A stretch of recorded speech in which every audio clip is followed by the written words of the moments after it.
पहले प्यार फिर मौत की सजा।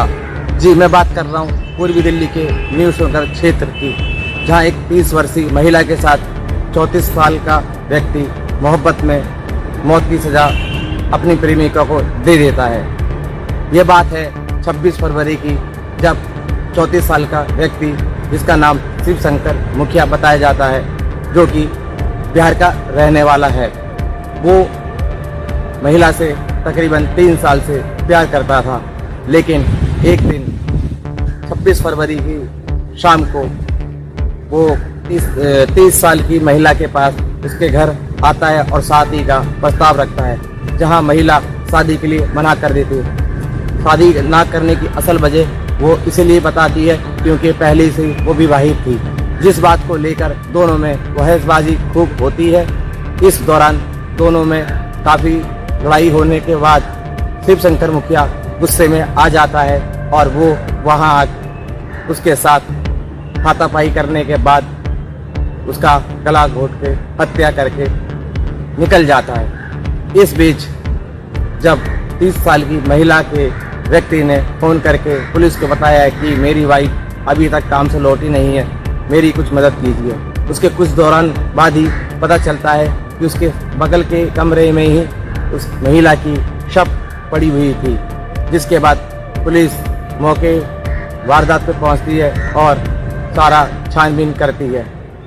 जिसके बाद 28 फरवरी को बरवली पता चलता है कि महिला की दम घोटने से उसकी मौत हुई है। जिसके बाद पुलिस एक अपनी टीम बनाती है।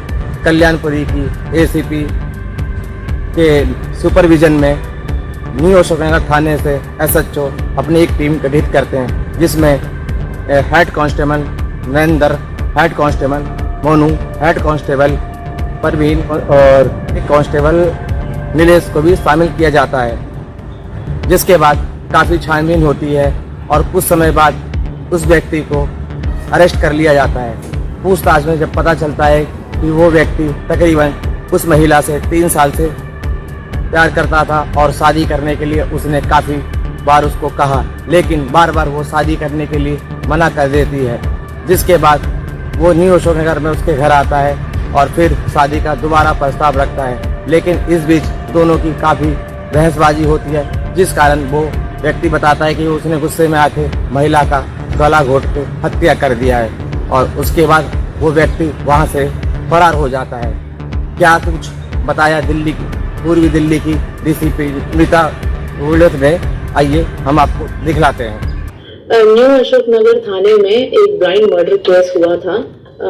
एक लेडी को अपने रूम के अंदर मार दिया गया है और इन वेरी डाउटफुल सर्कमस्टांसेस में उनकी बॉडी मिली थी और इसमें हमारे थाने के टीम ने बहुत ही अच्छा काम किया है और बहुत ज़्यादा एफर्ट्स के बाद मुजरिम को पकड़ने में कामयाब हुए हैं।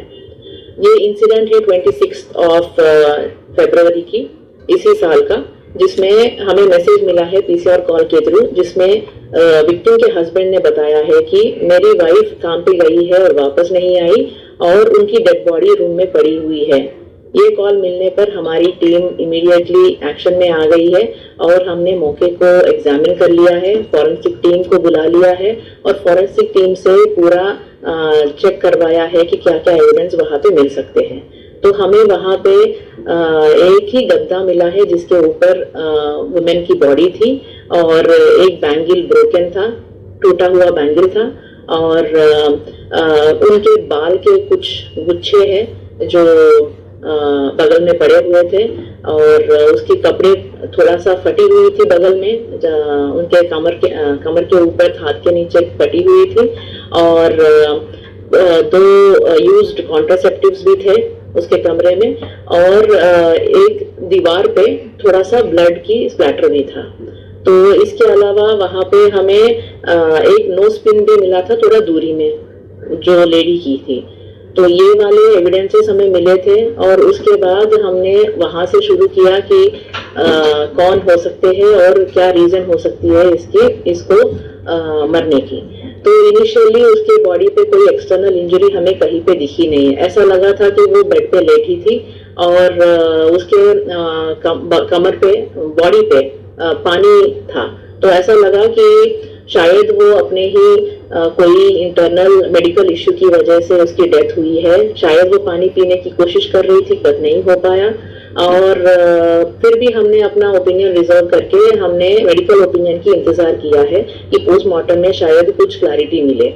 तो 28 फरवरी को उसकी पोस्टमार्टम हुई है, जिसमें वर्बल ओपिनियन डॉक्टर ने बता दिया था कि उसको चेस्ट मुंह पे इंजरी है और उसके स्मोथर किया है, उसको जबरदस्ती उसकी सांस को रोका गया है एंड उसकी ये हेड पे इंजरी है और माउथ में इंजरी है। तो ये वाले रीजन के ऊपर हमने 28 को इमीडिएटली केस रजिस्टर कर दिया है और वहां से हमारा अपने केस का जांच शुरू हुआ है। केस के ऊपर हमने बहुत ही डिटेल तरीके से इन्वेस्टिगेशन शुरू किया है, जिसमें हमने पहले तो जिस घर में उसकी डेड बॉडी मिली थी उसका ओनर्स, लैंडलॉर्ड्स और उस घर में जो टेनेंट्स रहते हैं उन सबको हमने एग्जामिन किया था। एग्जामिनेशन में हमने काफी इन डीप एग्जामिनेशन किया था और एसरटेन किया है कि उनकी रोल नहीं थी। उसके बाद हमने इनकी परिवार मतलब हम मल्टी प्रॉन्ग्ड अप्रोच जा रहे थे और हम एक तो सीसीटीवी फीड चेक कर रहे थे और उसके फैमिली और दोस्तों को भी एग्जामिन कर रहे थे और जो सर्कमस्टांसेस एविडेंसेस के लिए हम आसपास के लोगों से भी पूछताछ कर रहे थे।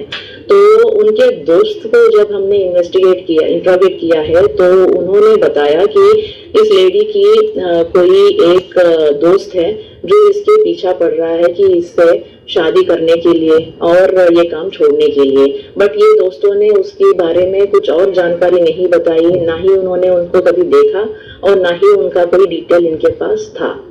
और उसके हस्बैंड से भी हमने इंट्रोगेट किया है तो हस्बैंड ने बोला कि कुछ दिन पहले, एक महीने के मतलब डेथ से इंसिडेंट से एक महीने पहले की करीब हस्बैंड के पास एक फोन कॉल आया है जिसमें उस आदमी ने इसको नाम वगैरह नहीं बताया, सिर्फ यही बोला है कि आप अपने वाइफ को छोड़ दो, वो मेरे साथ रहेगी और मैं उनको रखना चाहता हूँ।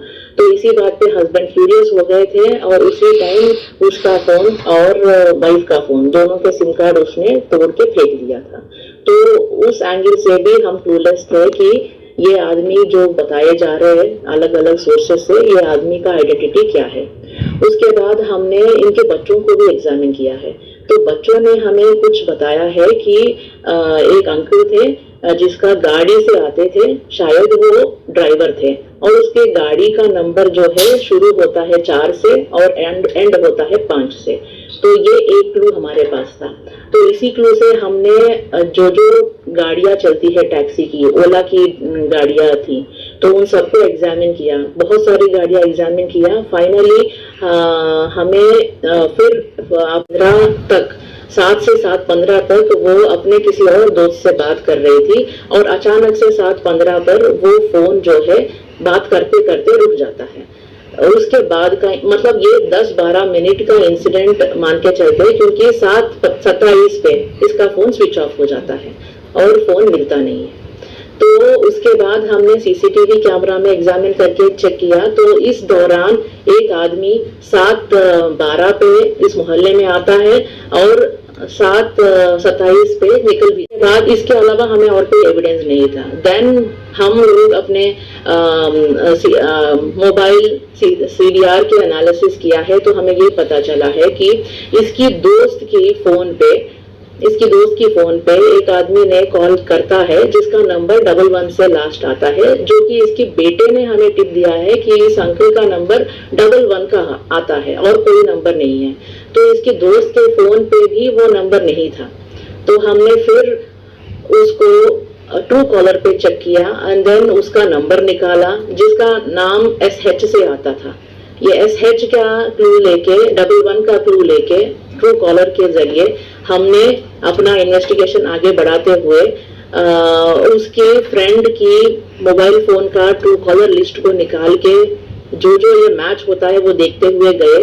Then we could pinpoint कि एक आदमी है जिसके वो संगम बिहार के रहने वाला है, बट वो अभी स्विच ऑफ है क्योंकि एक्यूज ने अपने फोन को स्विच ऑफ करके मोबाइल फोन का चेंज भी कर लिया था, तो इसीलिए हम उस तक पहुंच नहीं पा रहे थे।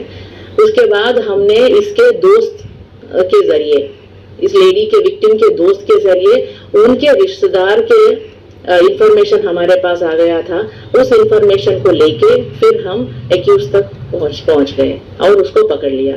और एक्यूज्ड के पास से हमें उसका कपड़े, जिस टाइम का वारदात है, वो रिकवर हुआ है और मोबाइल फोन उसने नाली में फेंक दिया है। उसके लिए हम एनडीआरएफ को रिक्वेस्ट कर रहे हैं कि वो हमें ट्रेस करके दे, और सीडीआर के जरिए और उसके कॉल रिकॉर्ड्स में हमने ये तो असर्टेन कर लिया है कि इनकी रेगुलर संपर्क थी, 3 साल से ये संपर्क में थे, और इनका कहना है कि ये कुछ मेंटेनेंस के लिए कुछ पैसे भी इनको देते थे, बट वो चाहते हैं कि ये लेडी जो है अपना कामकाज छोड़ के उनके साथ रहने लगे और उनके साथ रहे। तो बेसिकली ये उनको चाहते थे और वो मानी नहीं, तो गुस्से में आके उसको मार दिया है। ऐसी तमाम खबरों के लिए मेरे साथ जुड़े रहे। मैं रिजवान खान, सूरज की रोशनी, दिल्ली।